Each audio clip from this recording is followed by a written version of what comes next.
It's a Drama, coming to you from Taranaki, New Zealand. Hello. Daddy, I love him! Mother thanks you. All right, Mr. DeMille, I'm ready for my close-up. Hello and welcome back to the It's a Drama podcast. I'm Liz. And I'm Brian. And today we're going to be talking about 5 mistakes we made when we emigrated to New Zealand 12 years ago from the UK. 5 mistakes. 5 mistakes, wow. Yeah. Okay.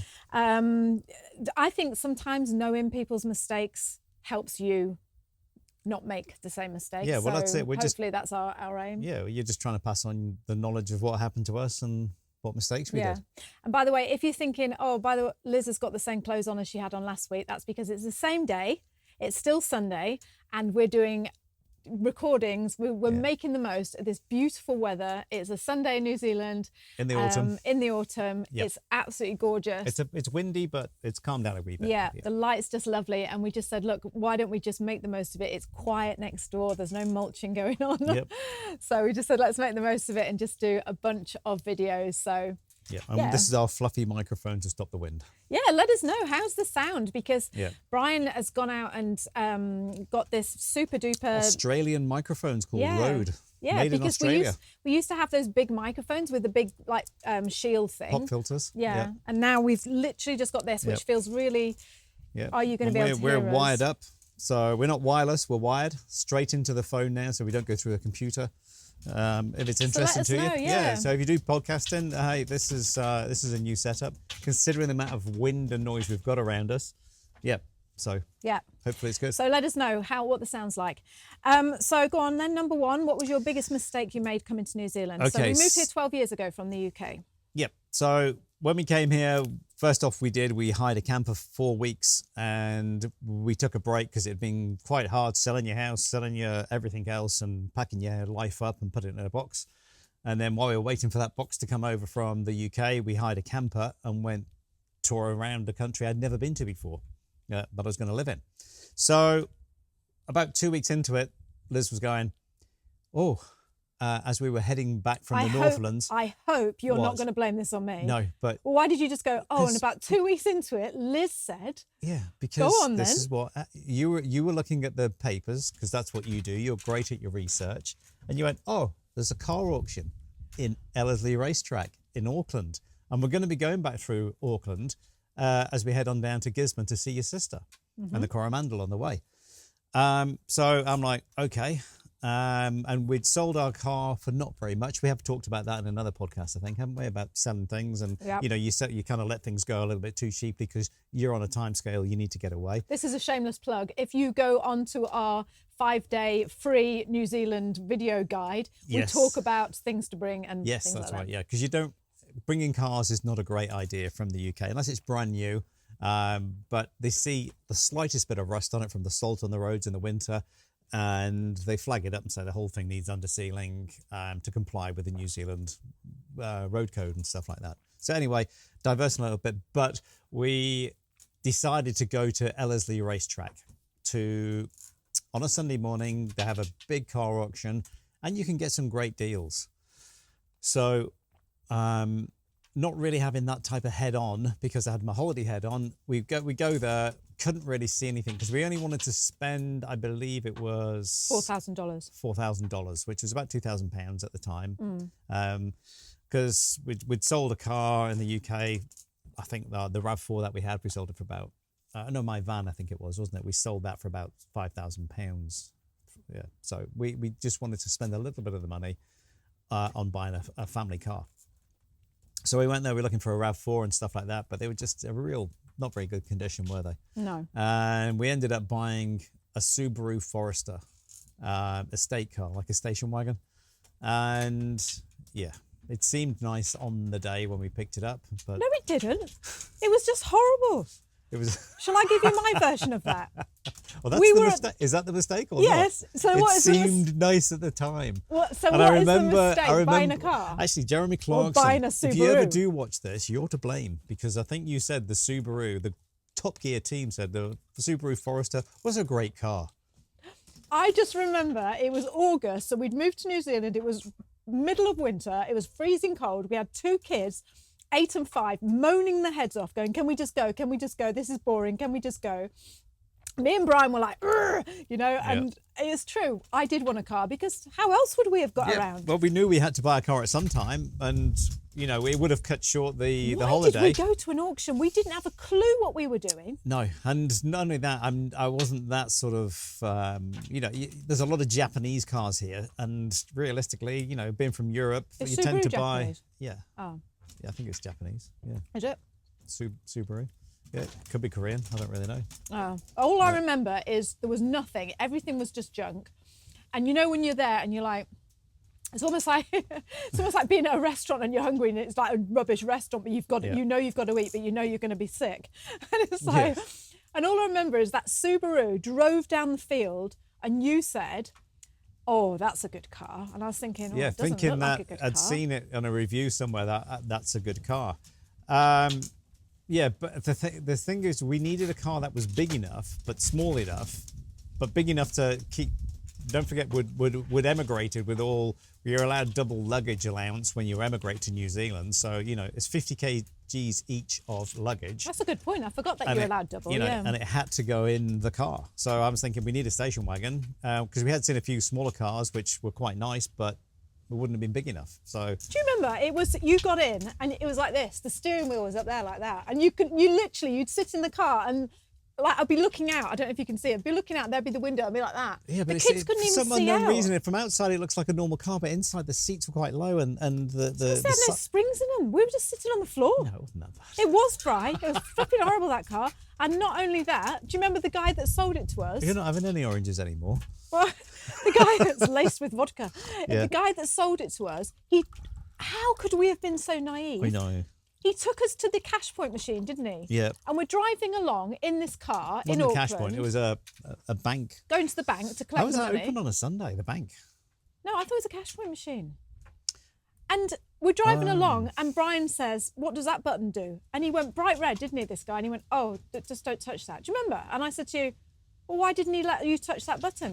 And it was because it was broken. Do you remember? I don't know what the button I don't know. It was for. some as part of the alarm or something, like, you know, that the alarm never worked on it. I don't know. Yeah. Anyway, so that's mistake number one. Yep. So it's about, you know, choose your car wisely, which you should do anyway. But we were just, I don't know, a bit sort of wet behind the ears still and just thinking, oh, da da da da da. And yeah. Should have just got a rental. Should have just got a rental. Shoulda, and woulda, coulda. taken our time. But that's the mistake. Yeah. That's the mistake. Yeah, So, we did. We yeah. rushed into that. Yeah. You know, even if you rent a wreck just for a couple of weeks, you know, because we were in Auckland, we had to drive to New Plymouth. But why on earth didn't we just rent a car? What was wrong with us? Because we were being stingy and tight. Right. But do you know what? I sold that car 2 years later for more money than we did make money on it. I actually bought it for. Yeah. So in that way, it wasn't a mistake, but it, you know. It was, Bri. Yeah, you started it up. Not only were you sitting on the floor and you couldn't see out the windows, but you started it up and about 10 tonne of black smoke came out. Yeah, it just, yeah. It was awful, wasn't it? 2.5 And it was litre ugly. turbocharged rocket, but geez, they used to eat the fuel, didn't it? Jesus. Right, number two. Hang on. Number two mistake that we made. Actually, this is a mistake that we got away with, thank goodness. Yeah. So we were in the UK, and because we were panicking about coming over and we had nowhere to live, like I say, we were coming over with the kids, we just didn't know the place at all. We tried to rent a house before we came to New Zealand off the internet. And luckily, the woman at the end pulled out. At the time, we were devastated. So we found this house. We were living in a place called Uakora, which is in New Plymouth, just outside New Plymouth. And we were on British pounds, so we felt, when you looked at it back then, I think it was like 2.5 to 1 or something, 3 to 1. 2.52. Yeah, there was a lot, wasn't there? It was a lot for your money. And we were looking at a house to rent. I think it was something like 450 New Zealand dollars a week, which to us was 180 pound, which is really a good price, isn't it? Like, you know, and it was like this massive house on the beach, and we were just, I was just wowed, and I was like, oh wow, this is going to be my dream. You know, we can go to New Zealand and we can live on the beach and we can live in this big house, and you know, because we lived in a small house in England. Yeah, we did, but we were looking at it was like less than £800. I think it was about £700 a month. Yeah. So, and that you know, for a house on the beach, that was just like, wow, let's just put that in the budget and let's just enjoy ourselves the first 3 or 4 months. That's what we were looking at, Yeah. wasn't it? Just Yeah. because I needed to work for 90 days, so we just needed somewhere for 3 months, and then we were thinking of moving to a different place. But that's a different story. But So we get on the phone to this lady. I think I phoned her from England, and you know the time difference, and she just like I could hear she was quite hesitant, and we were like, if we give you 6 months rent, can you have that place ready for us? And she said, and we were going backwards and forwards, and I was saying, oh, is it close to the school? And she's like, well, it's not close to the school, but you certainly could walk if you wanted to, and you know, and all this and that, and then. We were so desperate. We were like, we'll give you 6 months in advance, because in our eyes it was like, okay, that money we would have had to rent anyway. Yeah, we could just give that money away. You know, give that money to rent. We don't have to think about it, and it's fine. Anyway, right at the last minute, she phones up and pulls out, doesn't she? She said the tenants were staying in, weren't they? Yeah, I don't know. She whatever said it was, that, but I think personally, I think she probably just thought, look, I don't know you.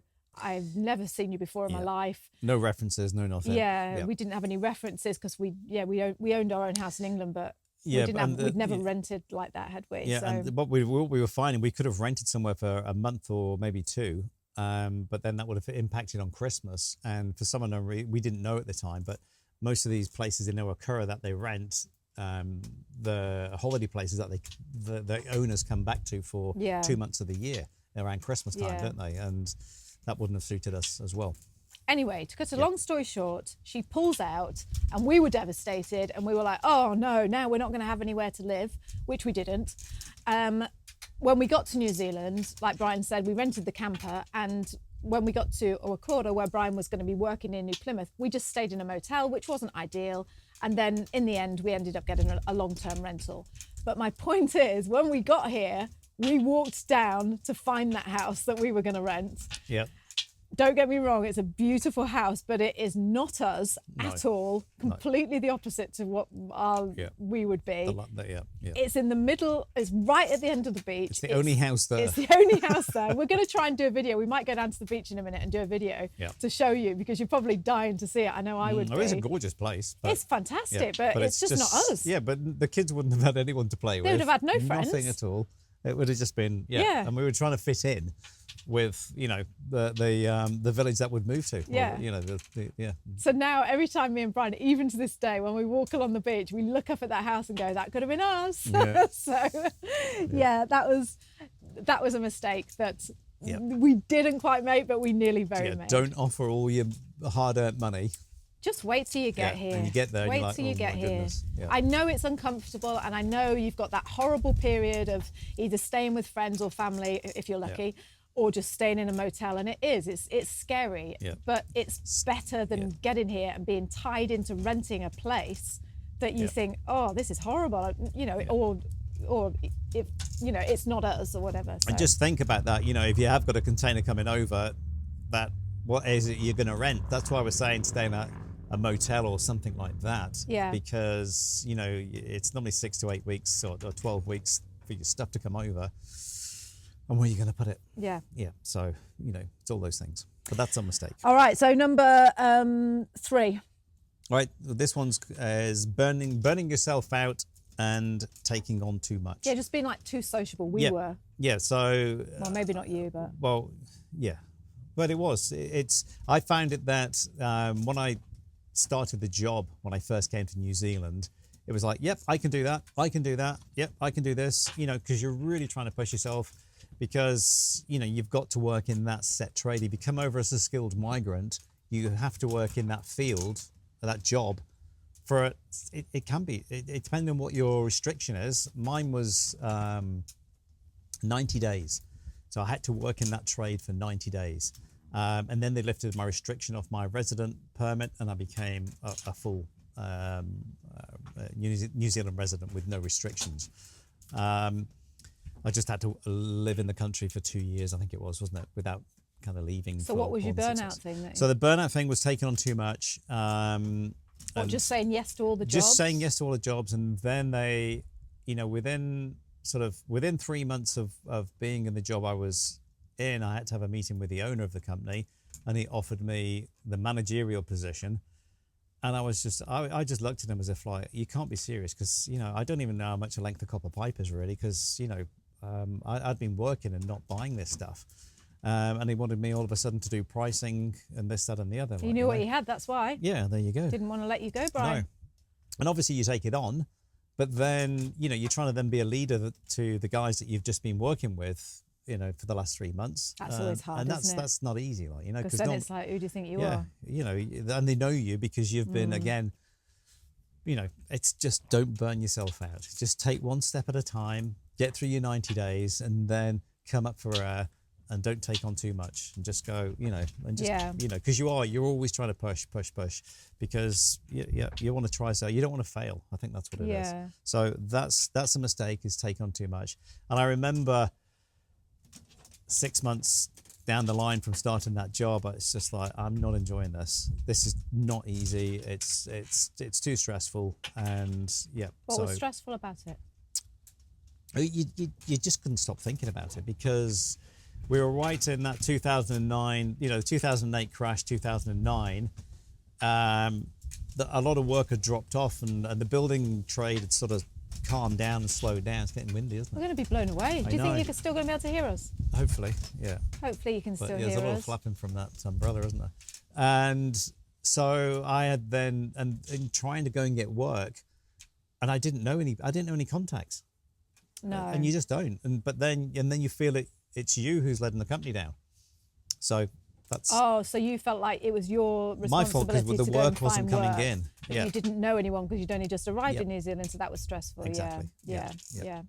I'd just like to add to that, the burnout thing, the trying too hard, the exhaustion for me was, I'm not a sociable person at all, and I really, really tried so hard when we first came over here to make friends, you know, to like always say yes to everything.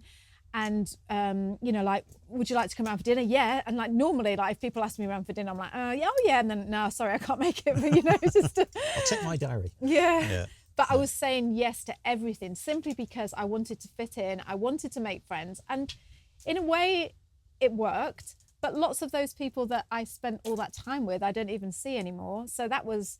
And I just remember thinking...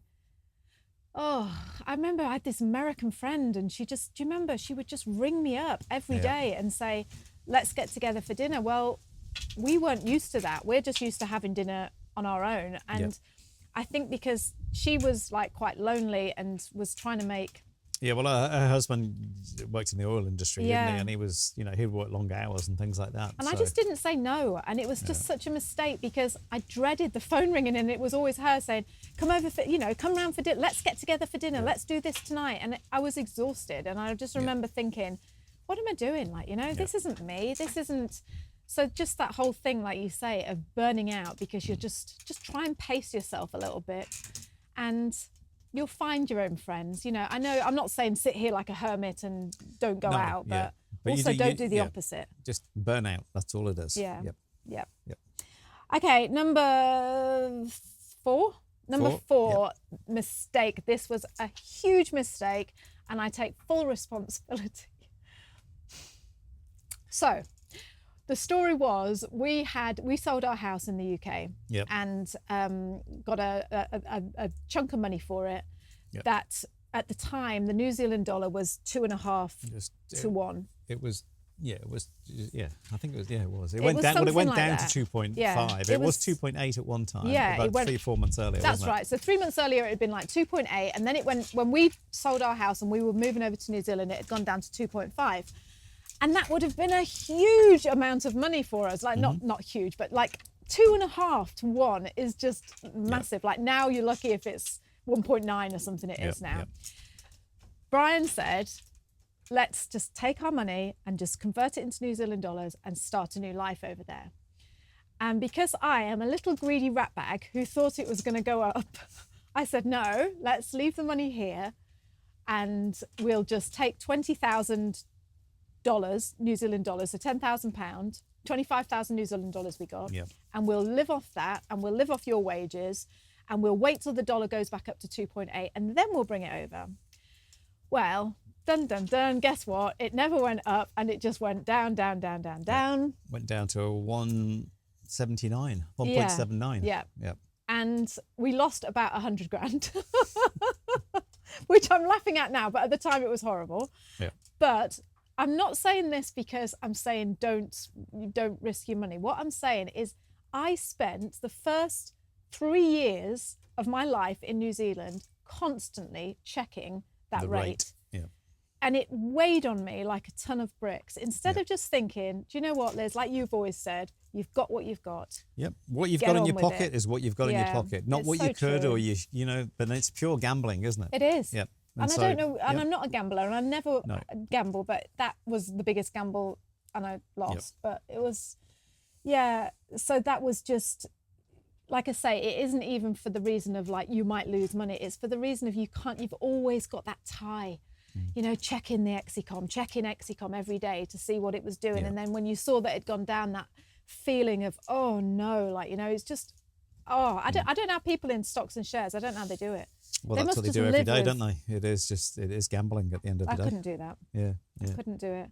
So I suppose that was a huge, probably our biggest mistake that we made when we came to New It Zealand. was a big mistake. So Yeah. and I know you can look at it and go, well, it's expected to go up in the next 3 months, but you know, it's all relative. So just bring it over and work with what you've got instead of thinking, I'll leave it all there. Yeah. You know, you might want to leave a bit over there if you go back for holidays or something, or you know, just visiting, so you don't lose on your conversion. But hey, yep, that's a mistake. But we just live with it, and that's it. Next, think about. The next one is thinking about the big picture. What was that? I don't know what I meant by that. Thinking, hang on, let me just think about what I meant about it. Thinking about the big picture is just because you went into business and Oh, that's right. panicking. Yeah, again, it's that should have been number one. Don't panic.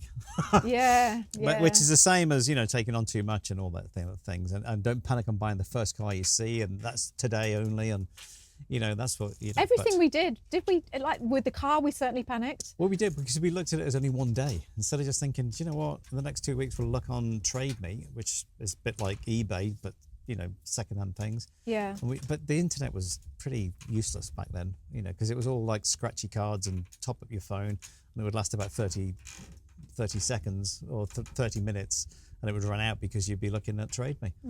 So what happened was Brian, basically we came here, and Brian, you worked for your plumbing company that you worked for. yeah, I And worked they for asked you to be manager, Yes. and you got all burnt out a little bit. Mm-hmm.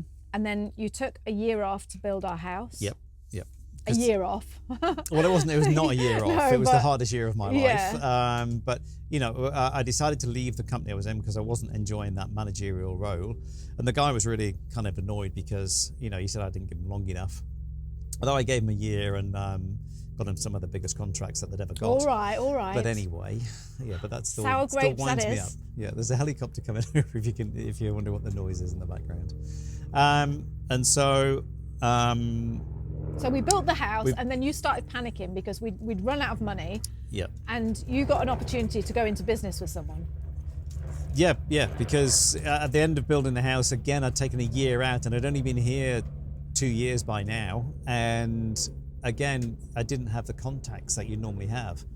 And even the guy who I'd worked for, when I went to open up accounts, he'd sort of like burnt all the bridges to them and said, you know, if he opens up an account with you, I'll close my business accounts. So he was quite hard, like, you know. He said that about you? Yeah. Really? Yeah. I didn't know that. Yeah, or I was trying to get prices, and they were, and I knew the prices of what I could have been paying, and it was just so hard, like, you know. Oh. So that type of thing. So when I'd finished building the house, I think, right, I need to go and earn some money now to pay for this house. Did you feel like you didn't have many friends? Yeah, well, you didn't, because I'd stayed here in this Yeah. house, building it. So you again, I wasn't socialising, I wasn't meeting it. I was only meeting the 3 builders who were with me, who were doing, you know, the chippies, and that was it. So that side of it, you felt really kind of hard and starting again. And I went and did some contracting, some electrical contracting, building a new supermarket, and then had an opportunity with a guy to do a little bit of work, and he just could see what I could do, and he said, please work for me. But after 2 months of working with him, I just went, you know, I'm gonna be doing this myself. So I kind of panicked and sort of said, why don't we just do this together? He was an English guy as well, wasn't he? And I look back at it now and think, yeah, I should have just bided my time and done my own thing. I think I would have been happier.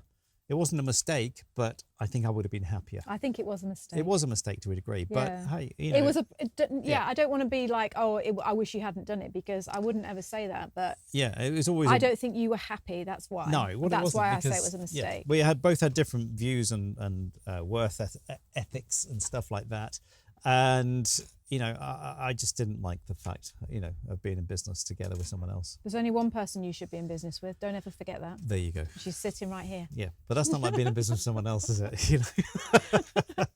Yeah. Yeah, no, it was, and it was 10 years of your life that you gave to that, wasn't it? You know, we mentioned in a previous podcast before, you know, you'd think you'll come to New Zealand and everything will be perfect. Well, there's times when it isn't, you know, it's true, isn't it? Yeah. It's not easy. You know, it can be hard. It's not, you know, you might find it easier. There's more opportunities here because everything's not been done already, you know, and it's always expanding, you know, it's a growing population. So if you're in the tradie business, and it has a knock-on effect with everything else, that, you know, it's just growing. I think the point is just look at the big picture. Don't do what we did and panic and go, oh, you know, like you can only see like a very short distance in front of you. So you go and make a big life-changing decision, like go into business with someone is huge. Yeah, it's huge. Yeah. And like you say, if you'd have just backed off a little bit and just given yourself a little bit of time and just thought, you know, and we were panicking about money, we were panicking about everything, weren't we? Like, you know, so you tend to, so just bear that in mind as well, that sometimes if it doesn't feel 100% right, because we went for that walk, do you remember we went down and you were like, oh, I'm going to do it, and I said, oh, I don't know, I don't think you should, like, you know, and you're like, no, it'll be fine. If it doesn't feel 100% right, you're not both 100% on board with it, maybe just take a few weeks or something and just reflect, step back a little bit, just look at it. You know, there's times when you know you've got to make a decision and you just got to go with what feels right sometimes. You've only ever done because you were just trying to protect us, weren't you? You were just trying to provide for us and stuff. Well, so this is what you do, isn't it? You know. Look, if you forgive me about the 100 grand that we lost, I will forgive you for going into but business. I could have put my foot down more on that and gone, hey, we're sending it over. But you know, I just like, well, you know, it could have gone up. It could, and that's what made me think, well, she might be right. Yep. So there's 2 videos here you can go and watch after this. You can go and watch the reason that 30% of people who emigrate to New Zealand go back home. Yep. That's a great video that will tell you why they don't stay. Or you could go and listen to our marriage and working together podcast, which talks about exactly what we've just been talking about. So those 2, just go and check out those 2 videos or podcasts after this one. Yep. And if you are coming to New Zealand, we do a 5-day video course as well. Yes, so sign up for the free 5-day video guide. That one's free. It's just 5 days of videos about what it's like living in New Zealand. That's our personal video as well. Yeah. So it's not B videos and things like that, or B-roll or whatever they call it. I'll put the link in the description for that, and you can go and check that out. Yeah. But until then, I hope you've enjoyed this video from a windy autumn day. A windy Taranaki about mistakes that we made when we came to New Zealand. So hopefully you won't make the same mistakes. Yep. And take care. Good luck with all your planning. Keep your chin up. Keep going and get over here because you will enjoy it. Yeah. Yep. Okay. Yep. See you soon. Yeah. Kia kaha. Stay strong. Bye. Bye.